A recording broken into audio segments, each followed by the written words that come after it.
اسرائیل کی جانب سے پہلی بار عوامی سطح پر حماس کے سربراہ اسماعیل ہنیہ کو شہید کرنے کا اعتراف کر لیا گیا ہے۔ اسرائیلی وزیر دفاع اسرائیل کاٹس نے اپنے ایک بیان میں کہا کہ ہم حوثی رہنماؤں کے ساتھ وہی کریں گے جو ہم نے اسماعیل ہنیہ، یحییٰ السوار اور حزب اللہ کے سربراہ حسن نصر اللہ کے ساتھ کیا۔ اسرائیلی وزیر دفاع کا مزید کہنا تھا کہ یمنی حوثیوں کو واضح پیغام دینا چاہتا ہوں کہ ہم نے حماس اور حزب اللہ کو شکست دی ہے، ایران کے دفاعی اور پیداواری نظام کو نقصان پہنچایا اور شام میں بشار الاسد کی حکومت کو بھی گرا دیا ہے۔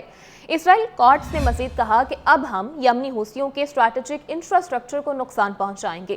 واضح رہے کہ فلسطینی مزاحمتی تنظیم حماس کے سربراہ اسماعیل ہنیہ کو رواں سال جولائی میں اس وقت شہید کیا گیا تھا جب وہ ایران میں صدر مسعود پزشکیان کی تقریب حلف برداری کے لیے تہران گئے تھے، مگر اسرائیل کی جانب سے اس حملے کا اعتراف نہیں کیا گیا تھا۔ ادھر غزہ میں حماس کے ہاتھوں اسرائیلی فوجیوں کی ہلاکتوں کا سلسلہ جاری ہے۔ اسرائیلی فوج کی جانب سے شمالی غزہ میں اپنے 2 افسران اور 1 سپاہی کی ہلاکت کی تصدیق کرتے ہوئے کہا کہ فوج کے تینوں اہلکار حماس کے ایک حملے میں مارے گئے ہیں۔ اسرائیلی فوج کے مطابق کفیر بریگیڈ کا ڈیپٹی کمپنی کمانڈر کیپٹن ایلی گبریل حماس کے حملے میں مارا گیا۔ IDF نے مزید بتایا کہ ریزرو فوج کا میجر خلیل دینار اور سارجنٹ نتھانیل پسیچ بھی شمالی غزہ میں ہی ہلاک ہوئے ہیں۔ گزشتہ روز فلسطین کی مزاحمتی تنظیم حماس کی جانب سے غزہ میں جوابی کارروائیوں کے دوران متعدد اسرائیلی فوجیوں کو ہلاک اور زخمی کرنے کا دعویٰ کیا گیا تھا، جبکہ دوسری جانب صہیونی میڈیا نے انکشاف کیا ہے کہ شمالی غزہ کی پٹی میں نومبر کے بعد سے اب تک 38 صہیونی فوجی ہلاک ہو چکے ہیں۔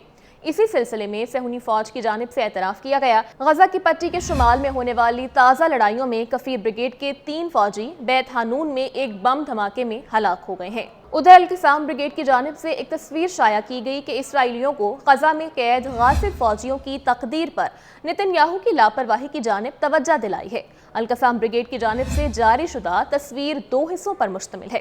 پہلے حصے میں صہیونی وزیر اعظم کے بیٹے کو دکھایا گیا جو کہ ہزاروں میل دور امریکہ کے میامی کے ساحل سمندر پر تفریح کر رہا ہے، جبکہ دوسرے حصے میں ایک صہیونی قیدی کی علامتی تصویر ہے جو کہ بے یقینی میں مبتلا نظر آتا ہے اور رہائی کے لیے دن گن رہا ہے۔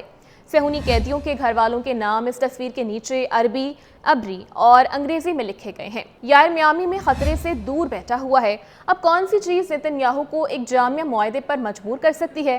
یہ پیغام ایسے موقع پر جاری ہوا جب صہیونی ذرائع ابلاغ یعنی بعض ایسے بنیادی مسائل کو پیش کر رہے ہیں جو قیدیوں کے تبادلے میں رکاوٹ بنے ہیں۔ قابل ذکر بات یہ ہے کہ تازہ سروے سے معلوم ہوا کہ 74% صہیونی آبادکار کسی بھی قیمت پر قیدیوں کا تبادلہ چاہتے ہیں۔